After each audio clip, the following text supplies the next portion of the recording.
Also available from Sky River Films. From the tip of the southeast panhandle to the frozen Arctic tundra, from the heartland of Alaska's sweeping interior to its stormy western coast, this is Alaska as you've never seen it before. Discovering Alaska is an award-winning 75-minute video filled with beauty, wildlife, history, and adventure. Discovering Alaska from Sky River Films.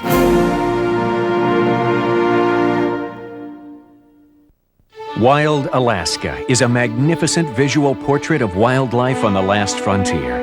Shot in some of the most remote regions of Alaska, this program takes you in close, into areas rarely known or visited. Award-winning cinematography, breathtaking in scope and beauty, captures the grand scale of Alaska's wilderness and the animal life within it. Wild Alaska from Sky River Films.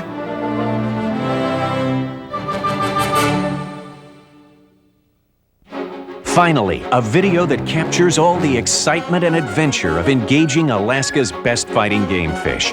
Fishing Alaska is an unforgettable hour-long journey to some of the world's best fishing holes. Battle the enormous king salmon and the mighty halibut. Thrill to the excitement of tournament-winning Dolly Varden and rainbow trout. Share the fun and exhilaration of Alaska's remote fly-in-only rivers. Catch Fishing Alaska from Sky River Films. Myth, legend, science, Aurora. Aurora, rivers of light in the sky.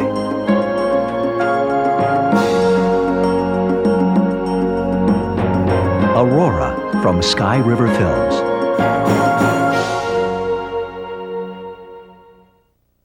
To order any of these videos or to receive a free brochure of all our programs, call toll-free 1-800-248-WILD or write to Sky River Films, 3710 Woodland Drive, Suite 2100, Anchorage, Alaska, 99517. And now for our feature presentation.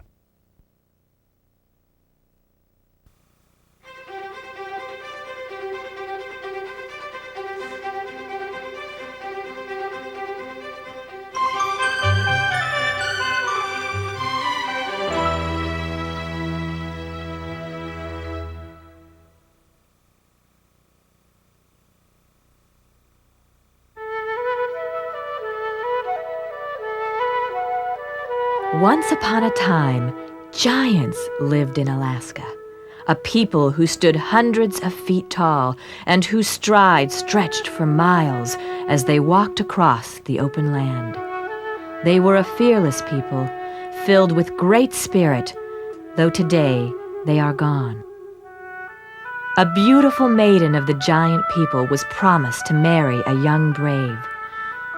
She went into the forest to gather food for their wedding feast, but alas, while she was away collecting sweet berries and nuts, her young brave fell in a great battle.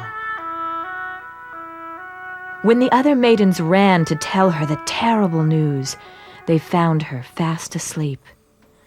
Rather than awaken her with such sad tidings, they left her sleeping. For thousands of years she slumbered, and she slumbers still. With each passing season, the leaves, grass, and snow piled on her deeper and deeper, until today, all that remains is her sleeping form, known as Susitna, the sleeping lady. Someday, the legends say, she shall awaken.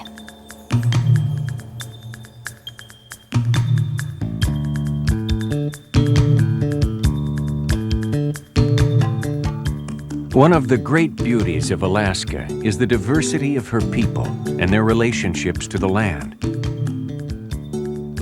It's been said there are many Alaskas, and it's easy to see how, in many ways, this is true.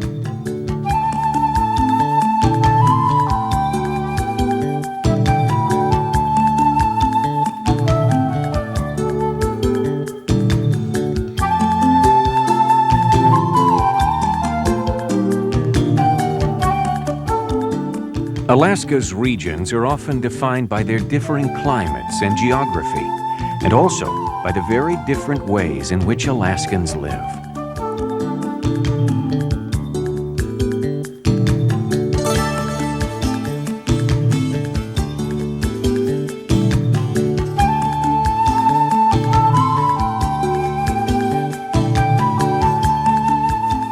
The frozen regions of the Arctic have been home for the Inupiaq people for thousands of years. The lush rainforests and rich waters of Southeast are the lands of the Tlingit, Haida, and Tsimshian. Alaska's southwestern coast and the windswept Aleutian Islands are home for the Yupik and Aleut peoples. And great stretches of the Alaskan interior have long been the places where the Athabascans live.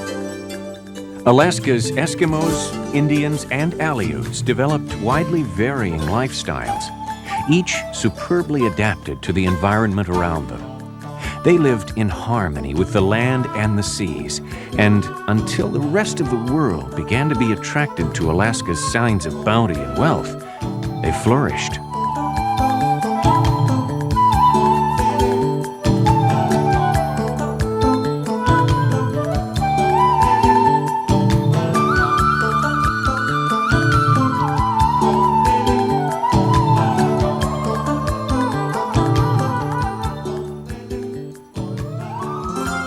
Alaska is a land of myths and legends, many of which happen to be true. Alaska does have glacier ice fields the size of some states and strange animals that exist nowhere else in the United States, like muskox, walrus, and polar bear.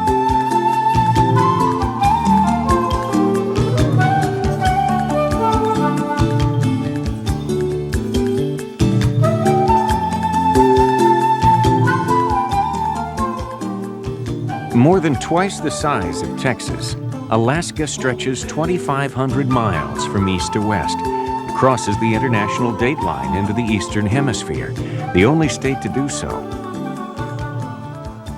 From north to south, it is 1,500 miles from Barrow, the northernmost city in North America, to Ketchikan, Alaska's gateway city on the Inside Passage.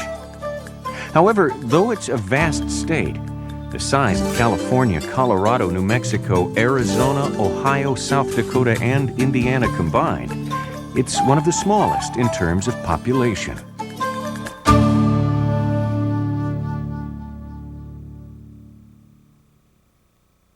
The most populated area of Alaska is called South Central, a loosely defined region stretching out around Anchorage, the largest city in the state.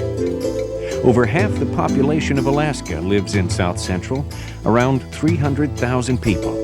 And it's South Central's unusual mix of cultures and lifestyles, occupations and leisures that we're about to explore.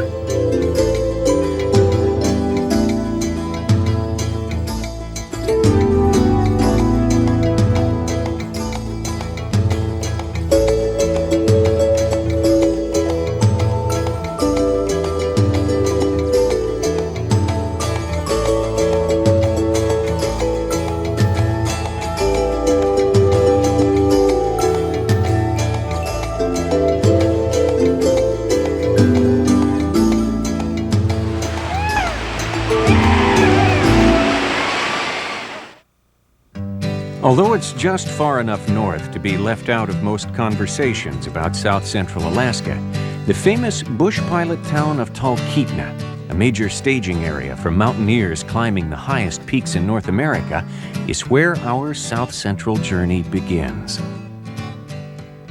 Looking north across the Susitna River, travelers to Talkeetna often catch their first sight of the highest mountain on the continent, Mount McKinley, or Denali, the Tall One, as the natives originally named it. The legendary lifestyle of the Alaskan bush pilot is still alive here. Whether taking groceries into remote villages and mining sites, or transporting mountain climbers to base camps high on the side of Mount McKinley, the intrepid bush pilots of Talkeetna, both men and women, often fly in weather conditions many Americans have trouble driving in. These aren't reckless hotshots of the skies, but rather a very specialized group of highly skilled pilots who spend so much time in the seat of a single-engine airplane that they can land in places where airstrips aren't even built.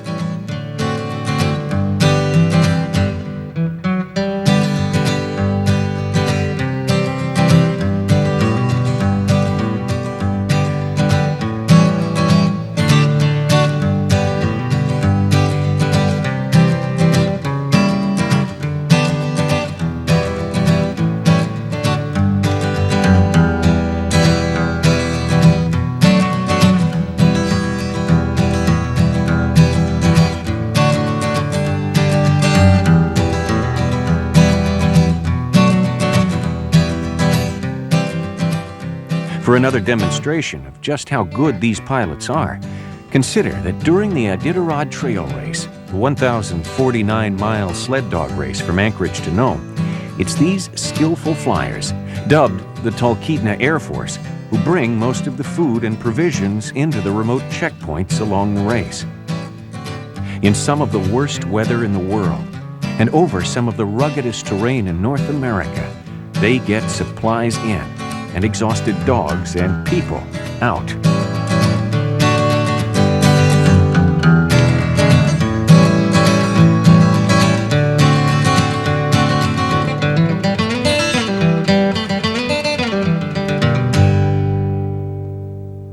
The community of Talkeetna has just over 300 residents, mostly men, and is located where three rivers join: the Talkeetna, Susitna, and Chulitna. Talkeetna was once a supply post for miners seeking gold in the surrounding hills and streams. The miners of old are gone, but the frontier spirit of the town is still very much alive, and streaks of humor have replaced the streaks of gold from yesteryear. Talkeetna is home for some of the zaniest events in Alaska. For instance, each year the community hosts a bachelor auction designed to attract women to Talkeetna. It has an annual outhouse race and a moose dropping festival. One concerned but sadly uninformed person from outside Alaska read about the moose dropping festival in their local newspaper and called Alaska to express their outrage at such treatment of the animals. How high, they wanted to know, were the moose dropped from?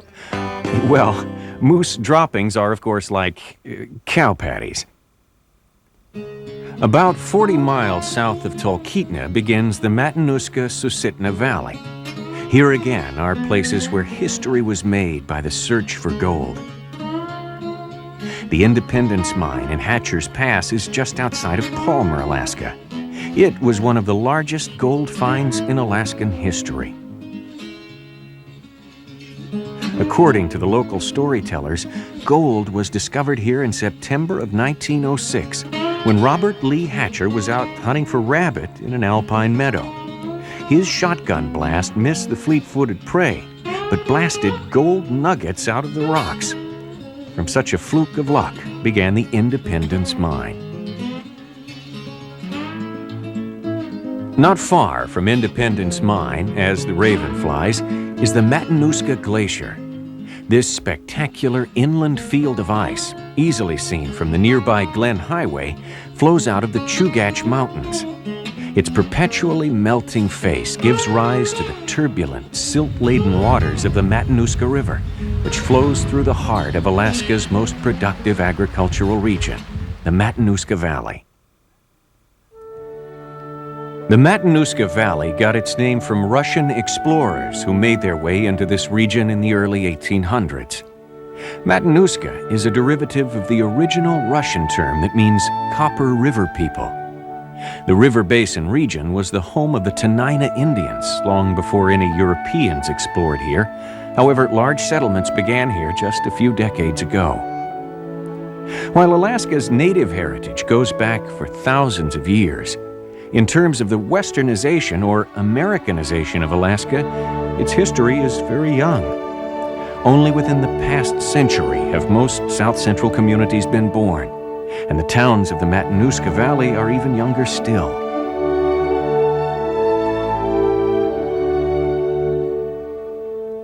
Lying 40 miles northeast of Anchorage, Palmer was established as an agricultural colony during America's Great Depression of the 1930s. The original settlers were men and women from the lower 48 who were offered land in Alaska as a hopeful escape from the poverty of rural life down south. It was a rugged place, but hopes ran high. For many of them, there was no choice. Although some of the original town site of Palmer and a few of the townspeople are still here, by and large the colony was not a success. Not enough people could make a living to keep the colony together. It was soon disbanded, and only a hardy few remain.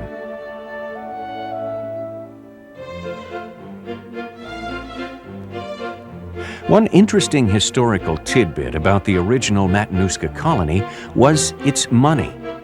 Since few had hard currency from the lower 48, or even any money at all, the colony made its own. The coins were called bingles and were used in lieu of American coins at the colony store.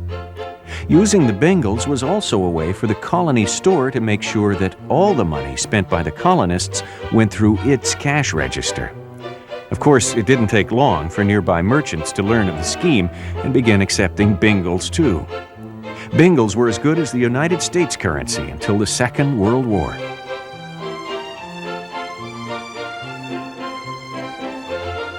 Today, the city of Palmer is still small, about 3,000, and retains its rural atmosphere. The Alaska Railroad runs right through the center of town.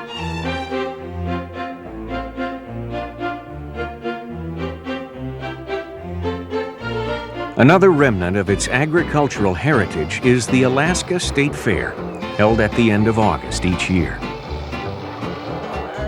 In addition to rides and carnival attractions, the State Fair also features the world's largest vegetables, most of them grown in the Matanuska Valley. Cabbages have weighed in at more than 80 pounds, large enough to keep the average family in coleslaw for a very long time.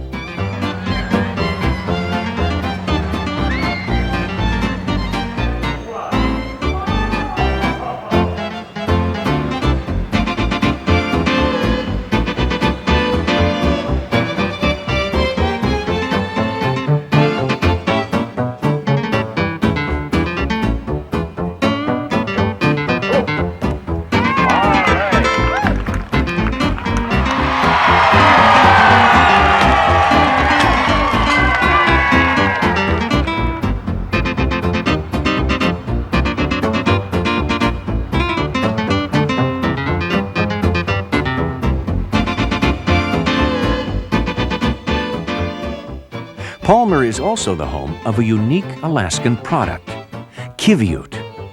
Kiviut is the soft underhair of the muskox, and it is farmed, so to speak, on a muskox farm just outside of Palmer. This is the only place in the world that raises muskox domestically. The adult males can weigh up to 900 pounds. Females are half that size. The kiviut is shed naturally each spring, and the hairs are gathered up and spun into yarn, which is then made into a variety of light but extremely warm clothing.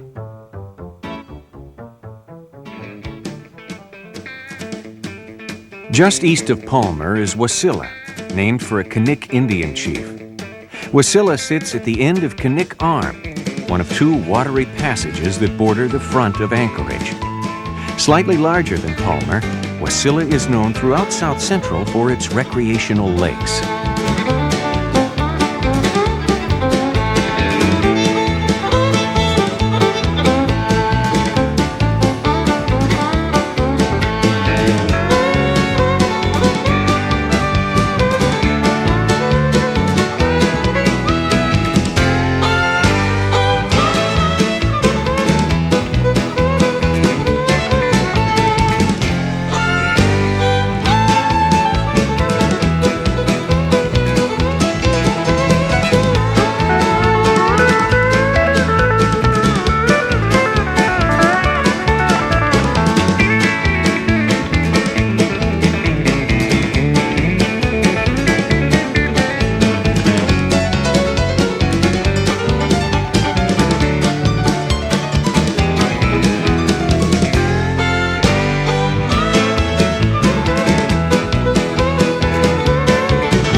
In spite of the myths of how cold Alaska is, summer temperatures in South Central are warmer than most visitors expect.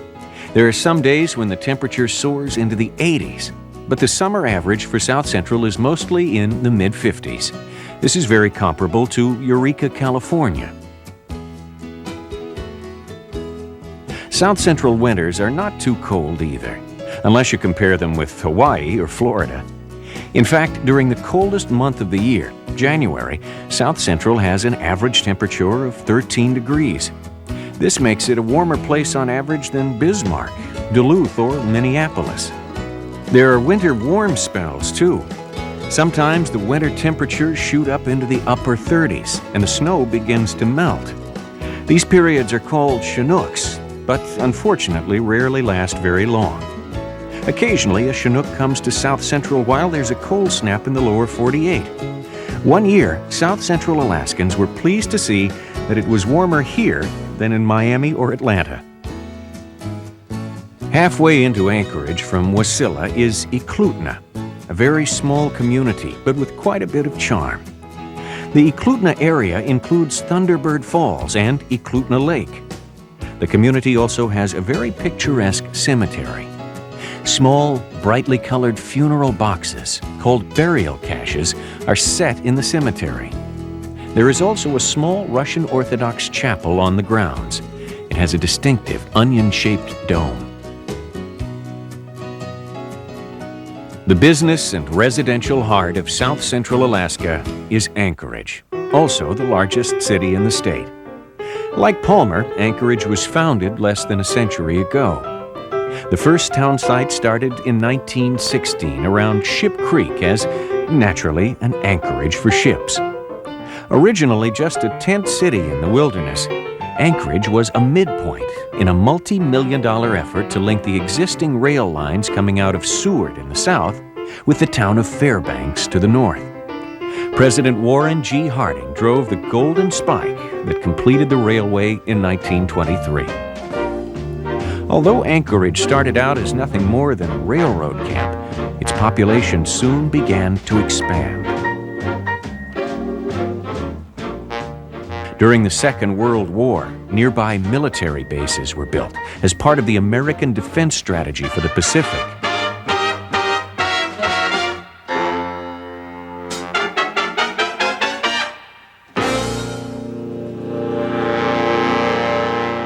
With the oil boom of the 1970s, Anchorage experienced another major time of expansion. Today, it's a typical urban city of a little under 300,000 people.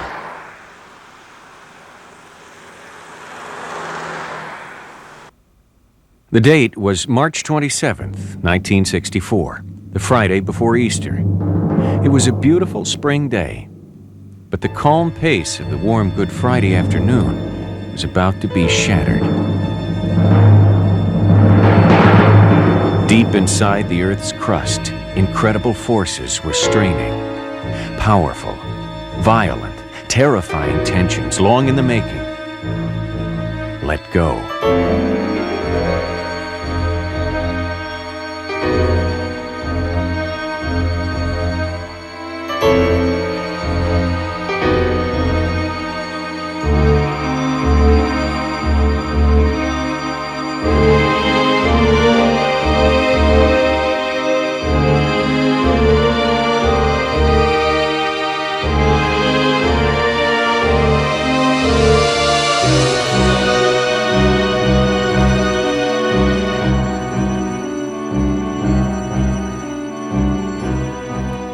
The Gulf Coast of Alaska was hit by the most powerful earthquake ever recorded in the history of North America. For hundreds of miles, the earth twisted and opened. Buildings collapsed, pavement heaved and cracked into pieces. The tremors were felt from here to Antarctica. When the shocks were over, 115 people had died.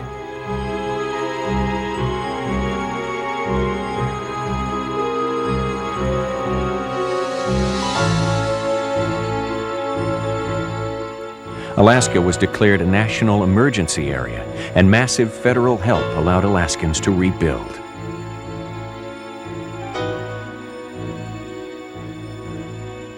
One small part of a devastated neighborhood in Anchorage was set aside and named Earthquake Park.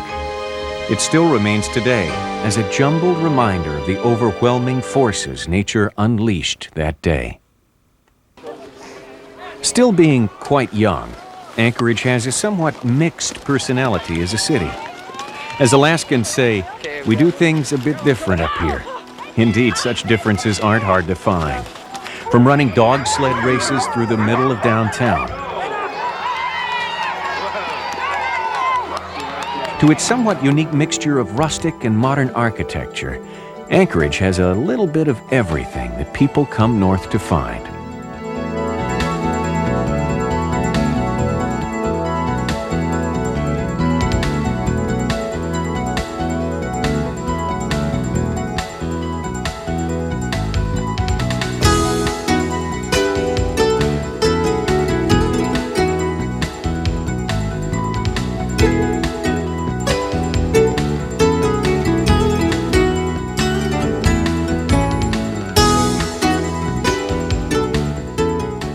Viewed from a high vantage point, Anchorage appears as a short triangle. Two sides of the triangle are bordered by saltwater arms, Knik Arm to the north and Turnagain Arm to the south. A beautiful range of mountains cross in the back, the Chugach Mountains, named after a local Indian tribe.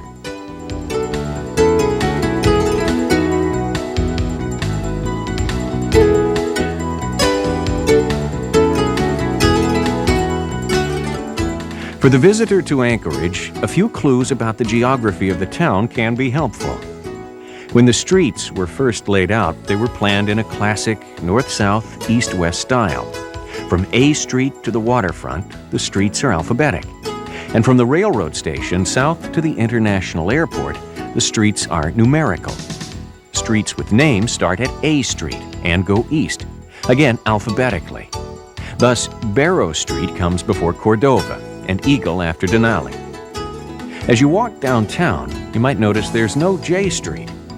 When the city was originally laid out, there were lots of Scandinavians in town who had a hard time pronouncing the J sound, so the street of that letter was deleted from the map.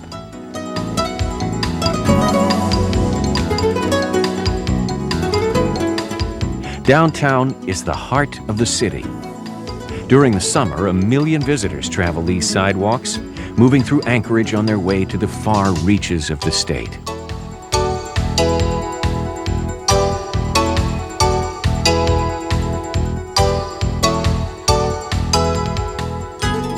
Like many other cosmopolitan communities, Anchorage has an opera, a symphony, and several theater companies. There are over 200 restaurants and clubs, and except that you're in the land of the midnight sun, the nightlife in Anchorage offers entertainment to suit most any taste or style. Speaking of the midnight sun, while Alaskan nights are cold and long in the winter, during the summer, the sun shines brightly until 10 or even 11 o'clock at night. And it rises, so to speak, at 2 or 3 in the morning. That's a lot of daylight. Also, the sun doesn't set in the way most travelers from the lower 48 are familiar with. Here, in this northern latitude, the sun appears to circle the sky rather than rise in the east and set in the west. A good pair of sunglasses might be needed near midnight, and a dependable watch might be the only way to figure out what time it really is. Nestled in the woods covering much of the slopes along Anchorage's lower hillside is a wonderful place to visit for children and adults alike. It's the Alaska Zoo, and it offers nature lovers the opportunity to see Alaskan wildlife up close.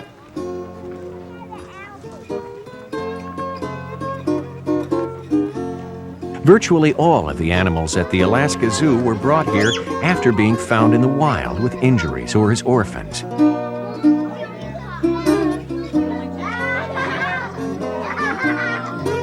There are polar bears, Dall sheep, eagles, and muskoxen. And two very unusual residents not originally from Alaska. a pair of elephants.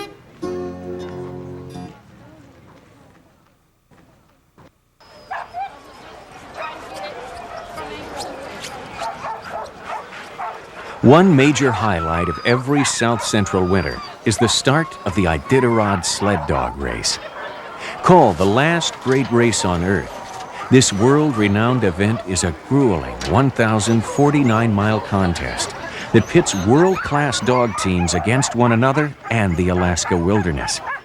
Over a 2-week period, dogs and mushers race from Anchorage to Nome, facing deep snows, bone-chilling temperatures, and unpredictable trail conditions that can sap their energy and make even the smallest tasks difficult. The Iditarod race is held to commemorate a famous trek made in 1925, when 300,000 units of diphtheria serum had to be dog-sledded to Nome to fight a raging epidemic. Over the years, airplanes became the common mode of transportation, and the dog trail to Nome was abandoned. Then, in 1973, it was reopened with the first Iditarod Trail Race, and has been a premier event of Alaska's winter entertainment ever since.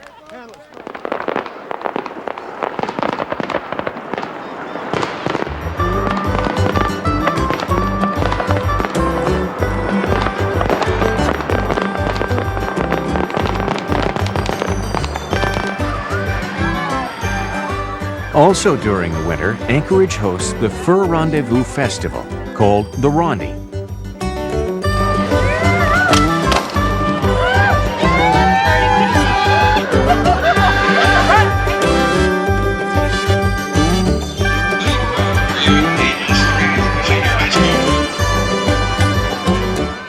Originally a fur trading event, over the years it has grown into one of the 10 largest winter festivals in the world and runs over a 2-week period in February.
In addition to ice sculptures, dog racing, and a fur auction, there is also a miners' and trappers' ball, where Alaskans dress in costumes that are reminiscent of their state's heritage and, well, a rather unique sense of humor.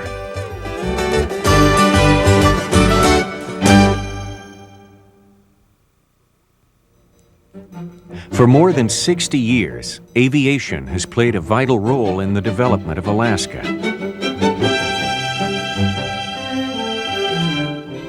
During that time, Anchorage has become the aviation center for the state.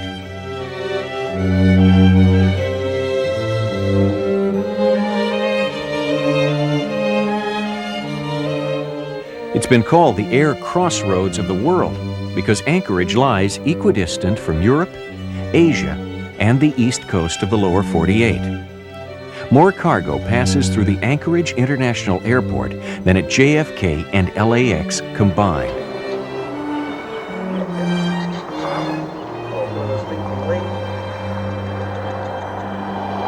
Cargo and passengers on their way to and from Europe from the Orient or the west coast of the United States often pass through because it's shorter to take a polar route than fly what appears to be a straight line.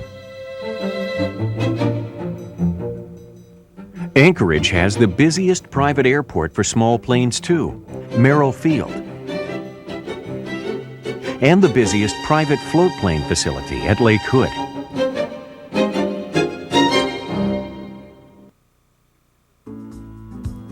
Considering Alaska's long-standing reputation as a frozen Arctic wilderness, many travelers are surprised to find just how far away from that stereotype life in this part of Alaska turns out to be. South Central Alaska is filled with opportunities for fun and excitement, and as it's often said, even from the heart of the city, Alaska is only moments away.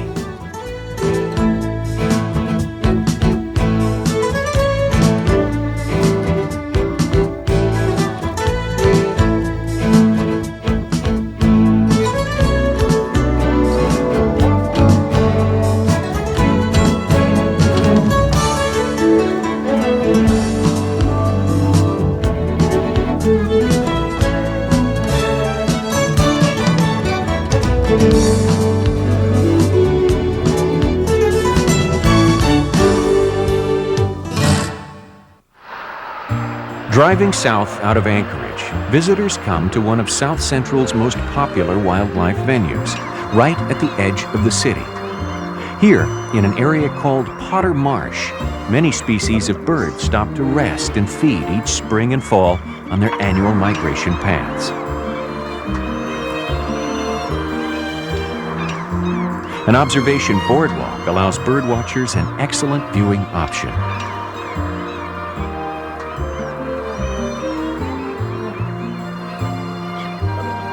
Back on the highway, the signs of civilization are quickly left behind as we travel south towards Seward and Homer on Kachemak Bay. Only the railroad tracks and a few structures appear for many miles along the way. It's not unusual to see bald eagles riding the air currents overhead, and adult sheep often make an appearance in the rocky crags over the road.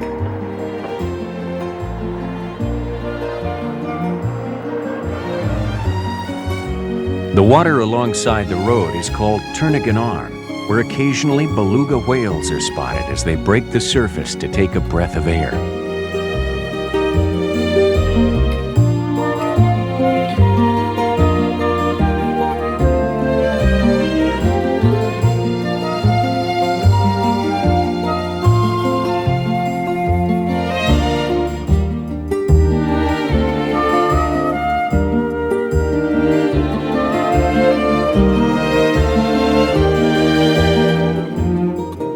The name Turnagain Arm goes back to some of the earliest Western exploration of Alaska. During the time of the American Revolution, in the late 1700s, the British explorer Captain James Cook thought this inlet might be an opening to the fabled Northwest Passage, a hoped-for water route that could connect the Pacific Ocean with the Atlantic across the top of North America.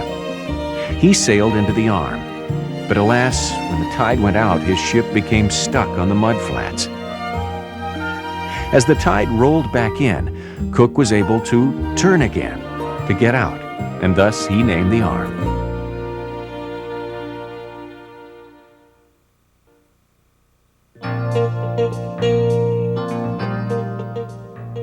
Turnagain Arm has the second highest tides in North America and among the fastest. When the water comes in, it often arrives in what is known as a boar tide, a 2 or 3 foot wall of water moving up the Arm. Windsurfers like the boar tide because it gives them a moving object to jump or ride. Though the water in Turnagain Arm is very cold, it attracts wind riders from around the world.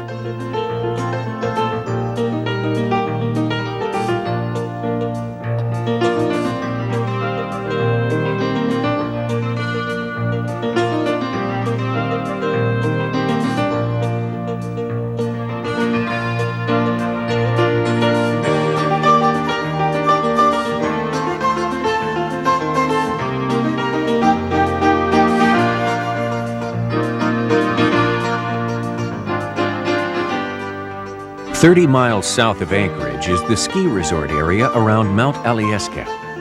This 3,500-foot mountain offers both winter and summer adventurers some spectacular outdoor options.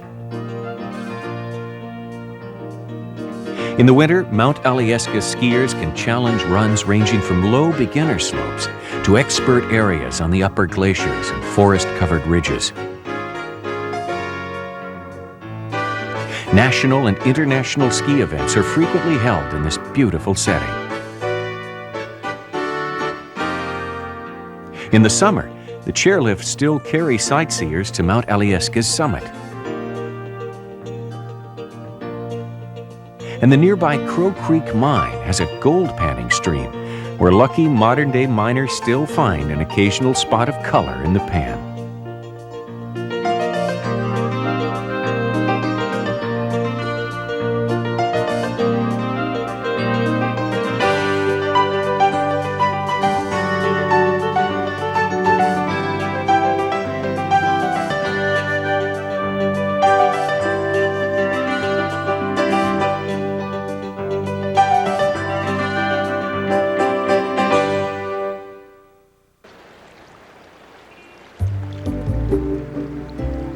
Turnagain Arm is very shallow from the glacial silt and mud that continually washes into it.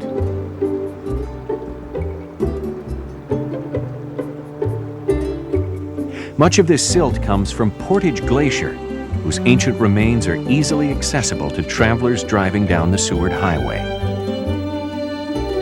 Portage Glacier has been receding back into the Chugach Mountains for decades, and in that process has left a sizable lake full of icebergs.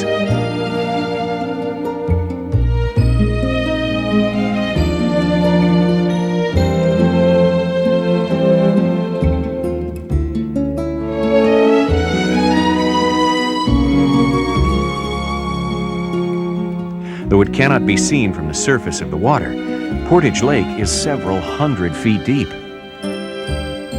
The National Park Service operates the Begich Bogs Visitor Center on the shoreline side of the lake. Almost 1 million visitors a year come and enjoy the Portage Glacier. Simply because you're getting the icebergs in the foreground.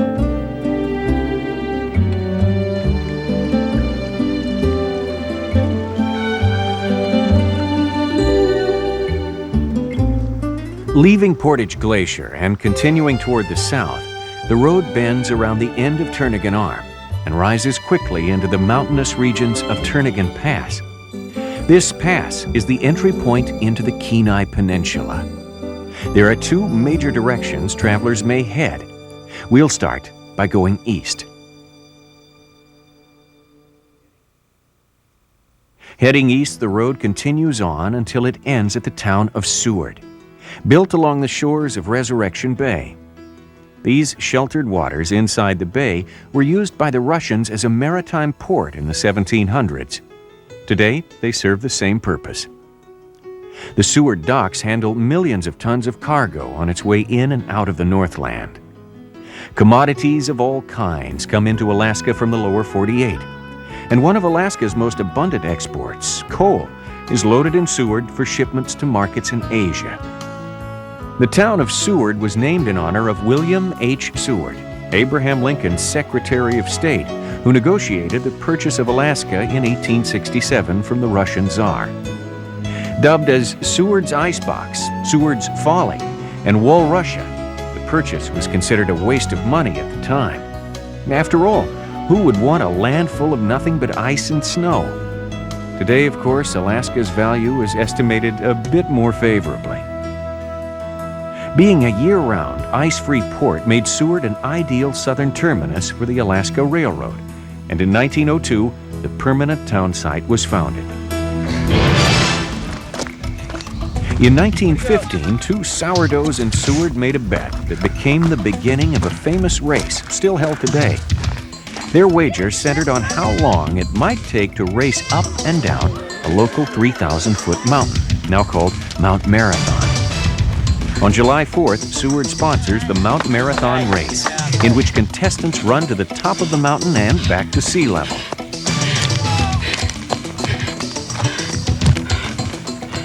The record time is under 45 minutes.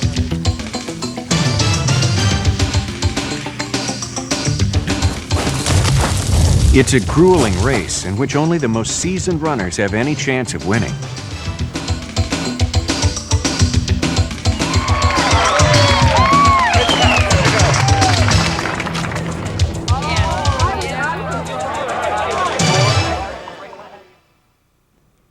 Another famous Seward event is the Seward Silver Salmon Derby, the largest fish contest in Alaska.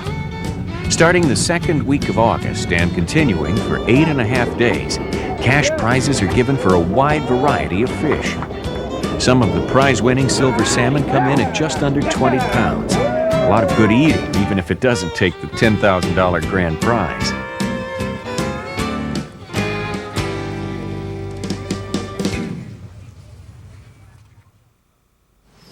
Just outside Seward by boat, nature's dramatic beauty is once again set out on display.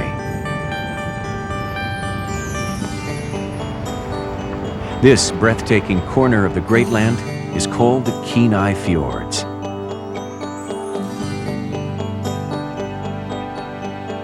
The wildlife throughout Kenai Fjords is both varied and abundant. Unlike the more wary land animals, the sea creatures of the area often make appearances where they can be spotted. Sea otters, whales,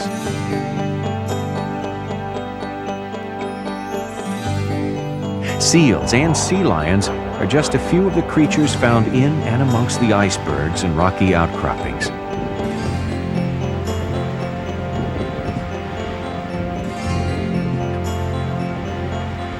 For birdwatchers, the area hosts nearly 200 species, from tiny hummingbirds to mighty eagles. Kittiwakes, gulls, terns, and puffins all abound.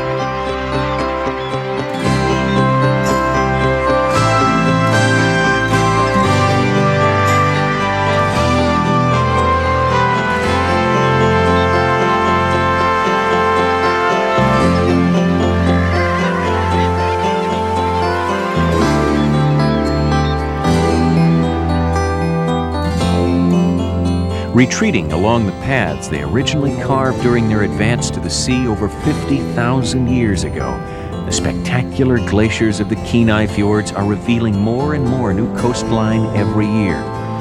In fact, the McCarty Glacier in Nuka Bay has receded over 20 miles in the last 80 years.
Back on the highway near the center of the Kenai Peninsula is the city of Kenai.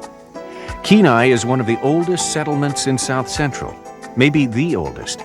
As a Russian outpost, it dates back to 1791, and the history of the Kenaitze Indian tribe of the area dates back even further. Even the three-domed Russian Orthodox Church goes back a century. Today, Kenai and the town of Soldotna, only 11 miles away, are centers for oil activity in South Central Alaska. Oil and gas were discovered on the peninsula in the 1950s, and the industry has been a major part of the economy here ever since. In addition to the 15 petroleum production platforms you can see offshore, there are also several refinery facilities in the area.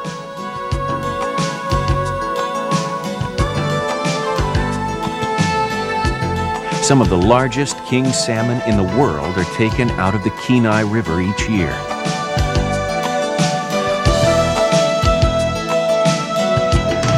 Near the confluence of the Kenai and Russian rivers, during the sockeye and red salmon runs, the competition for the best spot gets so intense, Alaskans have termed it combat fishing, with everyone who can lift a pole standing shoulder to shoulder to shoulder along the banks of the river.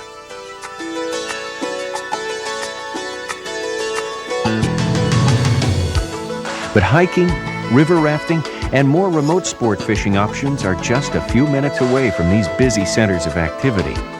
And to really step away from it all, nothing beats the spectacular vistas available through a helicopter or float plane sightseeing tour.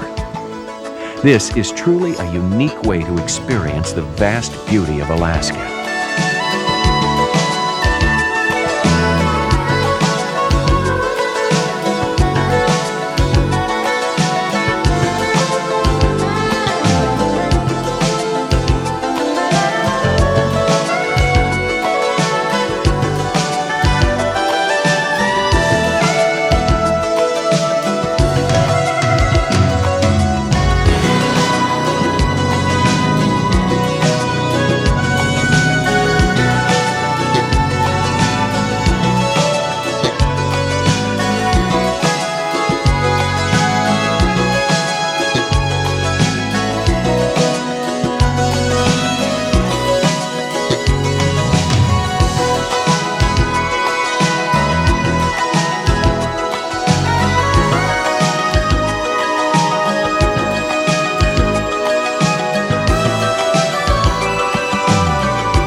That true life spot at the proverbial end of the road is the town of Homer.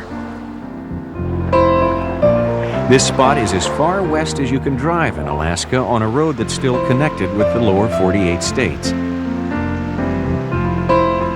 In the lower 48, Homer might be colorfully called an artist's community. What that means in Alaska is that once again the diversity of her people and their ways of living are often very apparent. A famous landmark of Homer is the Spit, an 8-mile stretch of sand reaching out into the crystal waters of Kachemak Bay. It's the second largest naturally occurring landform of its type in the world.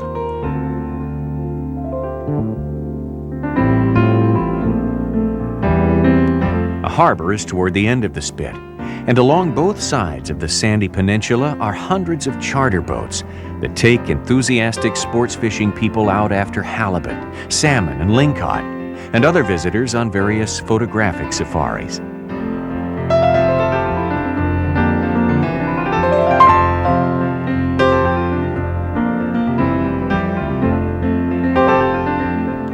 Even by Alaskan standards, Homer is a young community. It wasn't until the early 1950s that Homer was even connected to Anchorage by a road. A community of about 3,500, it is located on rolling hills and surrounded by uplands where wolves, bear, and moose roam freely.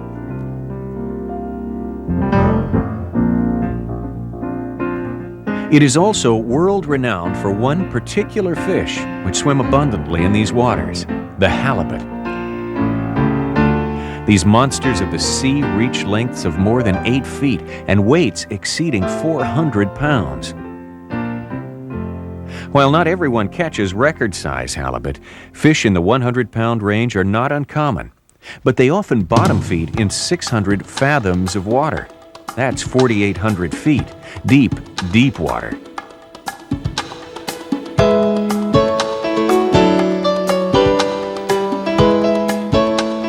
Many wilderness resorts stage their activities out of Homer.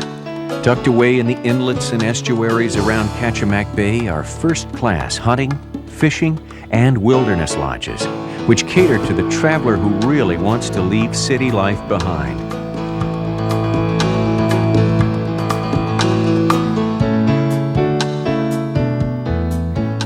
These lodges offer everything from gourmet cooking to fly tying classes.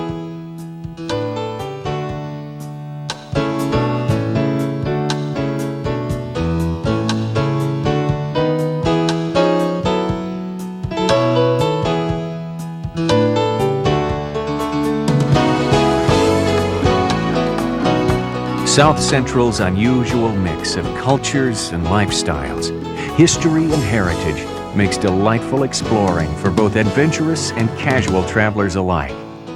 There's something here for almost every taste and fancy. At times, the setting or accommodations may seem too rustic for some, but the charm and spirit of the place usually wins over even the most conservative or cautious visitor. This is Alaska, the Great Land. And much of what makes it great is the welcome hospitality, the accessible wilderness, and the soul-stirring beauty that nature puts before us. Throughout the region Alaskans know as South Central.